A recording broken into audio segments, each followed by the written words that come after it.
नमस्कार दोस्तों इस समय हमारे साथ मौजूद है बहुजन महापार्टी के महासचिव शमशुद्दीन खान। इनसे चर्चा करते हैं हम कुछ यहाँ के लोकल मुद्दों पर, कुछ अभी इनके चुनावी कैंपेन के ऊपर, और सीधे मुलाकात करते हैं। शमशुद्दीन सर नमस्कार। नमस्कार सर, सबसे पहले आपकी पार्टी जो दिन ब दिन तरक्की कर रही है, बहुजन महापार्टी, उसके लिए आपको हमारी शुभकामनाएं। शुक्रिया। दूसरा सर ये है कि आपकी जो पार्टी चंद सालों में आज एक अच्छे मुकाम पर पहुंची है, तो उसके लिए आप क्या कहना चाहेंगे? ऐसा है कि हमारी जो पार्टी है ये गरीब, मज़दूर और किसानों के हक़ के लिए लड़ने वाली पार्टी है, और इसी के कारण बहुत से लोग हमारे पार्टी के साथ जुड़ते जा रहे हैं।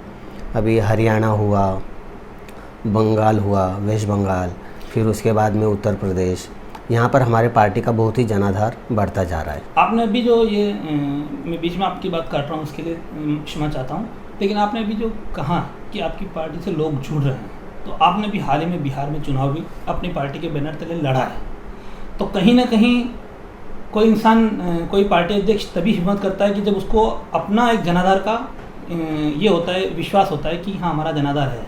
तो आपको बिहार के इलेक्शन से आप संतुष्ट हुए क्या? आपको जितना परसेंटेज आपकी उम्मीद थी उतना वोट मिला आपको? बिहार के चुनाव में हमारे टोटल 30 कैंडिडेट खड़े थे, और चुनाव से हम संतुष्ट हैं, क्योंकि बिहार में हमारी पहला चुनाव था, और बिहार के चुनाव में जो वहाँ की जनता ने हमें प्यार दिया, जो सपोर्ट दिया, उसलिए मैं वहाँ की जनता का आभार व्यक्त करता हूँ। और आने वाले समय में मुझे भी पूरा विश्वास है कि बिहार के चुनाव में हमें अच्छा रिस्पांस मिलेगा। हम बात करते हैं वसई विरार की। हम राज्य और राष्ट्र पे बाद में जाएंगे, लेकिन वसई विरार जो आपका कर्म भूमि है, यहाँ पे आपने पिछले साल अचानक से एक धमाका किया था। धमाका ये कि यहाँ की सत्ताधारी पार्टी बहुजन विकास आघाड़ी का चुनाव चिन्ह है सीटी, और वही चुनाव चिन्ह आपका भी है। तो पहले ये बताइए वो विवाद क्या था, और उससे आपको क्या लगता है कि आपका जनाधार सीटी होने से बढ़ेगा? ऐसा है कि सीटी जो चुनाव चिन्ह है ये हमें चुनाव आयोग ने लोकसभा के समय पे ऑल ओवर इंडिया के लिए चुनाव चिन्ह दिया हुआ था। उस समय पे हमारे लोग बिहार, यूपी, महाराष्ट्र में और हिमाचल प्रदेश में, ऐसे बहुत से जगह पे हमारे लोग वहाँ पे चुनाव लड़े। उससे क्या है कि हर जगह पर हमारा जो वोटिंग परसेंटेज है वो हमारा बड़ा है। और उसके बाद में मुझे ऐसा लगता है कि ये जो चुनाव चिन्ह है, अभी जो फ्यूचर में जो चुनाव होने वाले हैं, जैसे जम्मू कश्मीर में होने वाले हैं, तो चुनाव आयोग ने ऑलरेडी ये चिन्ह हमें दिया हुआ है। जो फ्यूचर में चुनाव होंगे, आज से मान के चलिए आप 6 महीने में या 1 साल में जम्मू कश्मीर में जो चुनाव होने वाले हैं, उसके लिए चुनाव आयोग ने वो चिन्ह हमें दिया हुआ है। और इसलिए हमें ऐसा लगता है कि आने वाले समय में हमें जो चिन्ह चुनाव आयोग देगा उसी पे हमें लड़ना है। लोकसभा में आपका चुनाव चिन्ह सीटी रहा था, लेकिन विधानसभा में फिर बहुजन विकास आघाड़ी को सीटी चुनाव चिन्ह मिल गया था। तो इसके लिए विधानसभा के समय आपने इसका ऑब्जेक्शन नहीं किया? नहीं, ऐसा है कि चुनाव चिन्ह देना ये चुनाव आयोग का काम है, और उस समय पे हम चुनाव आयोग से हम डिमांड नहीं कर पाए थे कि ये चिन्ह हमें दिया जाए, इसलिए विधानसभा में वो चिन्ह हमें नहीं मिला। नज़दीक में महानगर पालिका चुनाव कभी भी हो सकते हैं, 2 महीना 3 महीना कभी भी हो सकते हैं। ऐसे में सबसे पहले चुनाव चिन्ह को लेकर जो बड़ा द्वंद्व है कि चुनाव चिन्ह बहुजन विकास आघाड़ी का सीटी रहेगा या आपका रहेगा, तो उस पर आपकी क्या कोशिश रही और आप कितने कैंडिडेट यहाँ उतारने की सोच रहे हैं? इस समय हमारी कोशिश है कि कम से कम हम 50 कैंडिडेट वसई विरार में खड़ा करेंगे। और चुनाव चिन्ह की रही बात, तो क्या है कि चुनाव चिन्ह देना ये चुनाव आयोग का काम है। अगर हमारे कैंडिडेट जो खड़े होंगे, अगर उनकी इच्छा होगी कि हमें चुनाव चिन्ह सीटी चाहिए, तो उन्हें ज़रूर चुनाव चिन्ह सीटी मिलेगा, ये मुझे विश्वास है। आप 50 कैंडिडेट खड़ा करने की बात कर रहे हैं, तो आपके मुद्दे क्या रहेंगे और किन मुद्दों पे आप इलेक्शन में जाएंगे? हमारा सबसे पहला मुद्दा होगा कि सड़क का। आज आप देखिए हर जगह पर सड़क में खड्डे पड़े हुए हैं, रोड ख़राब है, लोगों को बिजली की व्यवस्था नहीं है, जो टैक्स है गवर्नमेंट का, महानगर पालिका टैक्स लेती है, और जो यहाँ पे लोगों की जो घरपट्टी है घरपट्टी आप देखेंगे तो महानगर पालिका जो टैक्स वसूल करती है, लेकिन कई घरपट्टी में अनधिकृत लिखा हुआ होता है। कोई लोड बेरिंग है जो 15 साल 20 साल पहले बनी हुई है, उस लोड बेरिंग को रेगुलाइज किया जाए, ये भी हमारा एक मुद्दा रहेगा।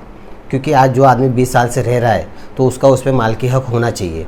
वो हिसाब से कम उसको रेगुलाइज करके दिया जाए कि आने वाले फ्यूचर में मान लीजिए वो लोड बेरिंग डेमोलिश होता है तो उसको कम से कम घर तो मिले। जो भी बिल्डर वहाँ पे कंस्ट्रक्शन करेगा उसे घर तो मिलना चाहिए। तो ये हमारे मुद्दे रहेंगे। आप अभी बात कर रहे हैं कि 50 सीट पर आप अपना कैंडिडेट उतारेंगे, यानी कहीं ना कहीं आपने 50 सीटों का सर्वे किया होगा कि इस जगह पे हम अपना कैंडिडेट, क्योंकि ऑल ओवर में उतारना तो फिर एक सर्वे की ज़रूरत नहीं है, लेकिन 50 स्पेशली अगर 50 में उतारे तो वहाँ सर्वे, तो वहाँ क्या लगता है कि कितने 50 में से आप कितनी सीटों पर अपना कैंडिडेट महानगर पालिका में भेज सकते हैं? हमारे पार्टी के जो जिला अध्यक्ष हैं परेश घाटाल जी, वो इस बारे में आपको पूरी जानकारी दे देंगे और जो कैंडिडेट की हमारी लिस्ट है वो भी आपको बता देंगे। और क्या है कि हम तो समझो पार्टी के तरफ से हम प्रचार करेंगे कैंडिडेट का, लेकिन जो वहाँ की रणनीति है वो हमारे जिलाध्यक्ष बनाने वाले हैं। और कहाँ कहाँ पर कितने उम्मीदवार को कैसा उसका प्रभाव है, कौन सा उम्मीदवार चुन के आ सकता है, उसके बारे में आपको हमारे जिलाध्यक्ष पूरा डिटेल बता देंगे। अंत में एक जो विषय चल रहा है 29 गाँवों का लेकर, 29 गाँवों को महानगर पालिका से निकालने का या नहीं निकालने का, तो इसके बारे में आपकी क्या राय है? आप किसके पक्ष में हैं? इनको निकालना चाहिए या नहीं निकालना चाहिए? मैं जनता के साथ में हूँ। जनता अगर चाहती है कि गांव हटना चाहिए तो हटना चाहिए, और जनता ये चाहती है कि नहीं हमें गांव महानगर पालिका में रहना है, तो मैं भी यही चाहूँगा कि महानगर पालिका ही रहे। नहीं, लेकिन जो अभी डेटा सामने आया है महानगर पालिका से कि हरकती का जो डेटा सामने आया है 9000 से ऊपर कुछ एप्लीकेशन आए, उसमें से अधिकतर एप्लीकेशन ये 9000 से ज़्यादा का आंकड़ा है, उसमें कुछ 233 अपील है वो महानगर पालिका से हटाए जाने की पक्ष में है और बाकी महानगर पालिका से हटाए जाने के पक्ष में नहीं है। तो उसमें आप क्या सोचते हैं कि नहीं हटना चाहिए वो गांव 29 गांव महानगर पालिका से, या फिर उसमें कोई तरह का प्रोपागेंडा किया गया है? मुझे तो प्रोपागेंडा लग रहा है, क्योंकि अभी आप देखिए कि समझो वसई विरार महानगर पालिका आप ले लीजिए, यहाँ पे बहुजन विकास आघाड़ी की वन साइड पूरी सत्ता है, यानी जहाँ पे भी जो गांव है वहाँ पे भी बहुजन विकास आघाड़ी के नगर सेवक है। और अभी आपने जैसे कहा कि 9400 टोटल एप्लीकेशन आए हुए हैं, तो वहाँ की अगर लोक संख्या देखी जाए 29 गांव की, तो मेरे हिसाब से कम वहाँ की लोक संख्या 5 लाख के ऊपर होगी 29 गांव में। यानी वहाँ के 5 लाख लोगों में से सिर्फ 10,000 लोगों ने एप्लीकेशन अभी तक दिया है। बाकी के लोगों की क्या राय है ये भी जानना ज़रूरी है।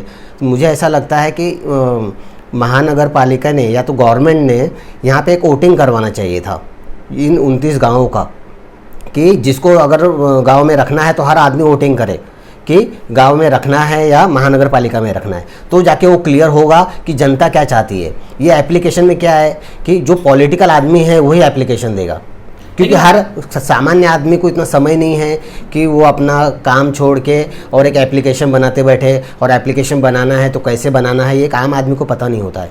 लेकिन क्या आपको नहीं लगता कि इन गाँवों को अगर हटा दिया जाएगा महानगर पालिका से तो इन गाँवों का जो विकास आज जिस हिसाब से हो रहा है उस हिसाब से नहीं होगा? क्योंकि एक ग्राम पंचायत का बजट अपने हिसाब से होता है और महानगर पालिका का बजट अपने हिसाब से होता है, दोनों में ज़मीन आसमान का फ़र्क होता है। तो ये कोई एक अगर हटा दिया जाए तो नुकसान नहीं है? एक तरह से नुकसान है भी और एक तरीके से नहीं भी है, क्योंकि क्या है कि अगर समझो ग्राम पंचायत है तो वहाँ के लोगों का ऐसा मानना है कि अगर महानगर पालिका होगा तो डेवलपमेंट होगा, लोग यहाँ पे आबादी बढ़ेगी, बिल्डिंग बनेंगे, कंस्ट्रक्शन होगा। वहाँ की जनता ये चाहती है कि यहाँ पे पूरा हरा हरा रहे, खेती हो और पेड़ पौधे रहे, इसलिए वहाँ की जनता ये चाहती होगी कि यहाँ पे हरियाली रहना ज़रूरी है। जैसे हरित संघर्ष समिति की तरफ से बहुत से आंदोलन किए गए कि इस एरिया को डेवलप ना किया जाए, यहाँ पे मतलब पर्यावरण वहाँ का अच्छा रहे, वो हिसाब से वहाँ अभी क्या है कि वहाँ की जनता जो चाहती है, मेरा वही कहना है कि जो जनता चाहती है वो होना चाहिए। तो ये हम बात कर रहे थे शमसुद्दीन खान से, और किस तरह से इन्होंने अलग अलग मुद्दों पर अपनी राय रखी महानगर पालिका को लेकर, इनकी क्या आगे की सोच है वो बताया, और 29 गाँव को लेकर क्या इनके माइंड में है उन्होंने अपनी जाहिर बात कही है। धन्यवाद शमसुद्दीन जी, एक बार फिर आपका धन्यवाद। शुक्रिया। हमारे चैनल सेफ न्यूज़ लाइव पे अपने व्यापार एवं सेवा से संबंधित विज्ञापन हेतु मोबाइल नंबर 7385952786 अथवा 7738267786 पर संपर्क करें।